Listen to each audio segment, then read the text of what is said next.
प्रिय मित्रों और विद्यार्थियों, अब हम सेक्शन 3 के एक और बहुत ही इंपॉर्टेंट चैप्टर की तरफ बढ़ते हैं, जिसका नाम है न्यूरोमस्कुलर जंक्शन यानी एनएमजे की डेफिनेशन और उसकी structure.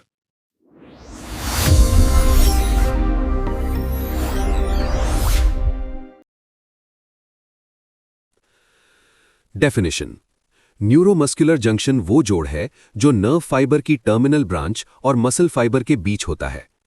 Structure: skeletal muscle fibres को मोटर नर्व फाइबर्स सिग्नल देते हैं, इनरवेट करते हैं।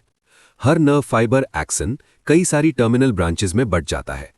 हर एक टर्मिनल ब्रांच एक न्यूरोमस्कुलर जंक्शन के जरिए एक मसल फाइबर को सिग्नल पहुंचाती है। एक्सन टर्मिनल और motor end plate: nerve fibre की आखिरी ब्रांच को एक्सन टर्मिनल कहते हैं। जब एक्सन मसल फाइबर के पास आता है तो इसकी माइलिन शीथ यानी बाहरी परत खत्म हो जाती है। इस वजह से एक्सिस सिलेंडर बाहर निकल आता है। एक्सिस सिलेंडर का यह हिस्सा एक बल्ब की तरह फूल जाता है, जिसे मोटर एंड प्लेट कहते हैं। एक्सन टर्मिनल के अंदर माइटोकॉन्ड्रिया और साइनैप्टिक वेसिकल्स होते हैं। साइनैप्टिक वेसिकल्स में न्यूरोट्रांसमीटर सब्सटेंस एसिटाइल कोलिन होता है। ये एसिटाइल कोलिन एक्सन टर्मिनल में मौजूद माइटोकॉन्ड्रिया द्वारा बनाया जाता है और वेसिकल्स में स्टोर किया जाता है। माइटोकॉन्ड्रिया में एटीपी होता है, जो एसिटाइल कोलिन बनाने के लिए जरूरी एनर्जी का सोर्स है। साइनैप्टिक ट्रफ या gutter: motor end plate muscle fibre के अंदर धंसकर एक गड्ढा डिप्रेशन बनाता है, जिसे साइनैप्टिक ट्रफ या साइनैप्टिक गटर कहते हैं। हाँ भाई, कैसी लगी? आगे सवाल। मोटर एंड प्लेट के ठीक नीचे वाली मसल फाइबर की मेम्ब्रेन मोटी हो जाती है। साइनैप्टिक क्लेफ्ट: नर्व एंडिंग की मेम्ब्रेन को प्री साइनैप्टिक मेम्ब्रेन कहते हैं। मसल फाइबर की मेम्ब्रेन को पोस्ट साइनैप्टिक मेम्ब्रेन कहते हैं। इन दोनों मेम्ब्रेन्स के बीच की खाली जगह को साइनैप्टिक क्लेफ्ट कहा जाता है। साइनैप्टिक क्लेफ्ट में बेसल लैमिना होती है। ये स्पंजी रेटिकुलर मैट्रिक्स की एक पतली परत है, जिसमें से एक्स्ट्रा सेल्यूलर फ्लूइड गुजरता है। इस बेसल लैमिना के मैट्रिक्स में बहुत बड़ी मात्रा में एसिटाइल कोलिनेस्टेरेज नाम का एंजाइम जुड़ा होता है। सब न्यूरल क्लेफ्ट्स: पोस्ट साइनैप्टिक मेम्ब्रेन, जो मसल फाइबर की मेम्ब्रेन है, में कई सारे फोल्ड्स होते हैं, जिन्हें सब न्यूरल क्लेफ्ट्स कहते हैं। इस पोस्ट साइनैप्टिक मेम्ब्रेन में रिसेप्टर्स होते हैं, जिन्हें निकोटिनिक एसिटाइल कोलिन रिसेप्टर्स कहा जाता है। अब हम न्यूरोमस्कुलर ट्रांसमिशन की पूरी प्रोसेस को, यानी कैसे एक नर्व इंपल्स मसल को कॉन्ट्रैक्ट करने के लिए ट्रिगर करती है, neuromuscular transmission. Definition: neuromuscular transmission का मतलब है मोटर नर्व एंडिंग से न्यूरोमस्कुलर जंक्शन के जरिए मसल फाइबर तक जानकारी यानी इंफॉर्मेशन का ट्रांसफर होना। ये वो मैकेनिज्म है जिससे motor nerve impulses muscle contraction शुरू करती हैं। इवेंट्स ऑफ न्यूरोमस्कुलर ट्रांसमिशन: इस प्रोसेस के दौरान न्यूरोमस्कुलर जंक्शन में सिलसिलेवार यानी सीरीज कई इवेंट्स होते हैं। 1. एसिटाइल कोलिन का रिलीज होना। 2. एसिटाइल कोलिन का काम यानी एक्शन। 3. एंड प्लेट पोटेंशियल का बनना। 4. मिनिएचर एंड प्लेट पोटेंशियल का बनना। 5. एसिटाइल कोलिन का खत्म होना यानी डिस्ट्रक्शन।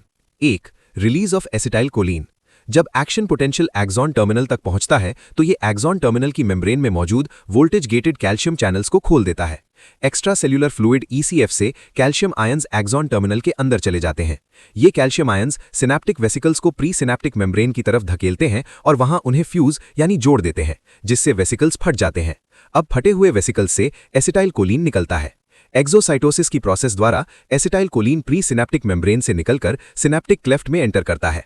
हर एक वेसिकल में लगभग 10,000 एसिटाइल कोलिन मॉलिक्यूल्स होते हैं और एक बार में लगभग 300 वेसिकल्स खुलते हैं और एसिटाइल कोलिन रिलीज करते हैं। Action of acetyl choline: synaptic cleft में एंटर करने के बाद acetyl choline molecules post synaptic membrane पर मौजूद निकोटिनिक रिसेप्टर से जुड़ जाते हैं और एसिटाइल कोलिन रिसेप्टर कॉम्प्लेक्स बनाते हैं। इससे पोस्ट सिनैप्टिक मेम्ब्रेन की सोडियम के लिए परमिएबिलिटी बढ़ जाती है, क्योंकि लाइगेंड गेटेड सोडियम चैनल्स खुल जाते हैं। अब ईसीएफ से सोडियम आयंस इन चैनल्स के जरिए न्यूरोमस्कुलर जंक्शन में एंटर करते हैं। वहां पहुंचकर sodium ions resting membrane potential को बदल देते हैं और एक इलेक्ट्रिकल पोटेंशियल पैदा करते हैं, जिसे एंड प्लेट पोटेंशियल कहते हैं। Development of end plate potential: जब कोई इंपल्स न्यूरोमस्कुलर जंक्शन पर पहुंचती है तो रेस्टिंग मेम्ब्रेन पोटेंशियल में जो बदलाव आता है उसे एंड प्लेट पोटेंशियल कहते हैं। न्यूरोमस्कुलर जंक्शन पर रेस्टिंग मेम्ब्रेन पोटेंशियल -90 मिलीवोल्ट होता है। जब सोडियम आयंस अंदर आते हैं तो हल्की डीपोलराइजेशन होती है, जो -60 मिलीवोल्ट तक पहुंच जाती है। इसे ही एंड प्लेट पोटेंशियल कहा जाता है। प्रॉपर्टीज और significance.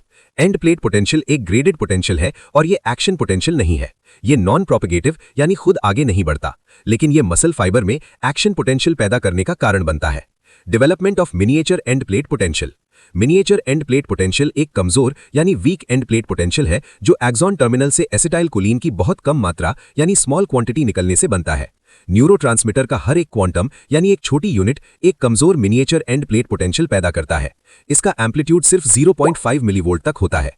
Miniature end plate potential muscle में एक्शन पोटेंशियल पैदा नहीं कर सकता, लेकिन जब एसिटाइल कोलिन के ढेर सारे क्वांटा लगातार निकलते हैं तो ये मिनिएचर पोटेंशियल्स आपस में जुड़ जाते हैं यानी ऐड अप हो जाते हैं। हे भगवान, ये क्या हो रहा है? मेहरबानी करके मुझे समझाइए, मेरी समझ में कुछ नहीं आ रहा है। और आखिरकार एंड प्लेट पोटेंशियल बनाते हैं जिससे मसल में एक्शन पोटेंशियल पैदा होता है। Destruction of acetyl choline. Synaptic cleft में रिलीज हुआ एसिटाइल कोलिन बहुत तेजी से 1 मिलीसेकंड के अंदर एसिटाइल कोलिनेस्टेरेज नाम के एंजाइम द्वारा खत्म कर दिया जाता है। हालांकि एसिटाइल कोलिन इतना असरदार यानी पोटेंट होता है कि ये 1 मिलीसेकंड का छोटा समय भी मसल को एक्साइट करने के लिए काफी है। एसिटाइल कोलिन का जल्दी खत्म होना बहुत जरूरी है। ये मसल को बार बार एक्साइट होने से रोकता है और मसल को रिलैक्स होने का मौका देता है।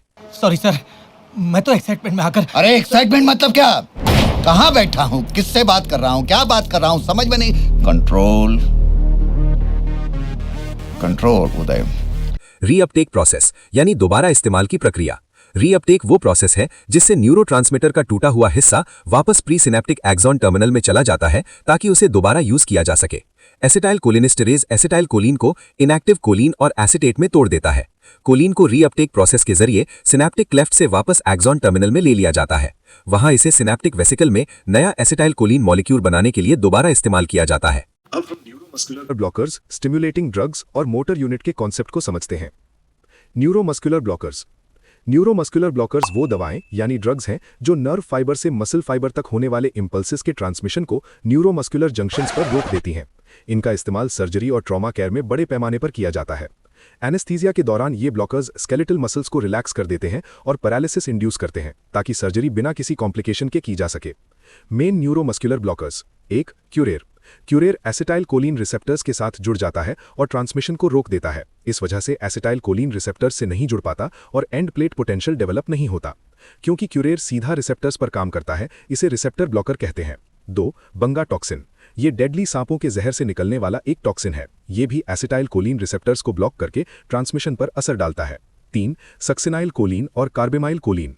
ये दवाएं एसिटाइल कोलिन की तरह ही काम करती हैं और मसल को डीपोलराइज्ड स्टेट में रखती हैं, लेकिन ये दवाएं कोलिनेस्टेरेज एंजाइम द्वारा खत्म नहीं होती, इसलिए मसल लंबे समय तक डीपोलराइज्ड रहती है और सिग्नल ब्लॉक हो जाता है। 4. Botulinum toxin. ये क्लोस्ट्रेडियम बोट्यूलिनम राम के बैक्टीरिया से निकलता है। ये एक्सॉन टर्मिनल से एसिटाइल कोलिन को रिलीज होने से ही रोक देता है। Drugs stimulating neuromuscular junction. कुछ दवाएं ऐसी भी होती हैं जो न्यूरोमस्कुलर जंक्शन को स्टिमुलेट करती हैं, जैसे नियोस्टिग्मीन, फाइसोस्टिग्मीन और डाईआइसोप्रोपाइल फ्लोरोफॉस्फेट। ये दवाएं एसिटाइल कोलिनेस्टेरेज एंजाइम को इनएक्टिव कर देती हैं। इस वजह से एसिटाइल कोलिन का ब्रेकडाउन या हाइड्रोलिसिस नहीं हो पाता। नतीजा ये होता है कि मसल बार बार स्टिमुलेट होती रहती है और लगातार सिकुड़ी या कंटिन्यूअस कॉन्ट्रैक्शन रहती है। Motor unit. डेफिनेशन, परिभाषा। एक सिंगल मोटर न्यूरॉन, उसके एक्सॉन टर्मिनल्स और उनसे जुड़े हुए सारे मसल फाइबर्स को मिलाकर मोटर यूनिट कहा जाता है। हर मोटर न्यूरॉन अपने एक्सॉन टर्मिनल्स के जरिए मसल फाइबर्स के एक ग्रुप को एक्टिवेट करता है। जब एक मोटर न्यूरॉन स्टिमुलेट होता है तो उससे जुड़े सारे मसल फाइबर्स एक साथ सिकुड़ते हैं। Number of muscle fibres in motor unit. Her motor unit में मसल फाइबर्स की संख्या अलग अलग होती है। फाइन मूवमेंट्स, वो मसल्स जो बहुत बारीकी और प्रिसिजन वाला काम करती हैं, जैसे बोलना या आंख घुमाना, उनके मोटर यूनिट्स में कम फाइबर्स होते हैं। लैरेंजियल मसल्स 2 से 3 फाइबर्स। ऑक्यूलर यानी आंख की मसल्स 3 से 6 फाइबर्स। क्रूड मूवमेंट्स, वो मसल्स जो भारी या साधारण काम करती हैं, जैसे पैर या पीठ की मसल्स, उनके मोटर यूनिट्स में बहुत ज्यादा फाइबर्स होते हैं, लगभग 120 से 165 fibres. Recruitment of motor units. जब हम मसल को किसी कमजोर स्टिमुलस यानी वीक स्ट्रेंथ से स्टिमुलेट करते हैं तो सिर्फ कुछ ही मोटर यूनिट्स शामिल होते हैं, लेकिन जब स्टिमुलस की ताकत बढ़ाई जाती है तो बहुत सारे मोटर यूनिट्स काम पर लग जाते हैं, जिससे कॉन्ट्रैक्शन की फोर्स बढ़ जाती है। इस प्रोसेस को, जिसमें ज्यादा से ज्यादा मोटर यूनिट्स को एक्शन में लाया जाता है, रिक्रूटमेंट ऑफ मोटर यूनिट कहते हैं। इस तरह मसल का रिस्पॉन्स इस बात पर डिपेंड करता है कि कितने मोटर यूनिट्स एक्टिवेट हुए हैं। मोटर यूनिट्स की इस एक्टिवेशन को हम इलेक्ट्रोमायोग्राफी के जरिए स्टडी कर सकते हैं। अब हम न्यूरोमस्कुलर जंक्शन से जुड़ी बीमारियों यानी अप्लाइड फिजियोलॉजी को समझते हैं। Applied physiology, disorders of neuromuscular junction. Myasthenia gravis. Myasthenia gravis neuromuscular junction की एक ऑटो इम्यून डिसऑर्डर है। ये तब होती है जब शरीर की इम्यून सिस्टम गलती से कोलिनर्जिक रिसेप्टर्स यानी एसिटाइल कोलिन रिसेप्टर्स के खिलाफ एंटीबॉडीज बना लेती है। इस वजह से मसल को नर्व से मिलने वाला सिग्नल ठीक से नहीं मिलता और मांसपेशियों में बहुत ज्यादा कमजोरी आ जाती है। Eaton Lambert syndrome. Eaton Lambert syndrome भी न्यूरोमस्कुलर जंक्शन की ही एक ऑटो इम्यून डिसऑर्डर ही है, लेकिन मायस्थीनिया ग्रेविस के उलट इसमें एंटीबॉडीज एक्सॉन टर्मिनल यानी नर्व एंडिंग पर मौजूद कैल्शियम चैनल्स पर हमला करती हैं। जब कैल्शियम चैनल्स ब्लॉक हो जाते हैं तो एसिटाइल कोलिन का रिलीज कम हो जाता है, जिससे मसल कॉन्ट्रैक्शन में दिक्कत आती है।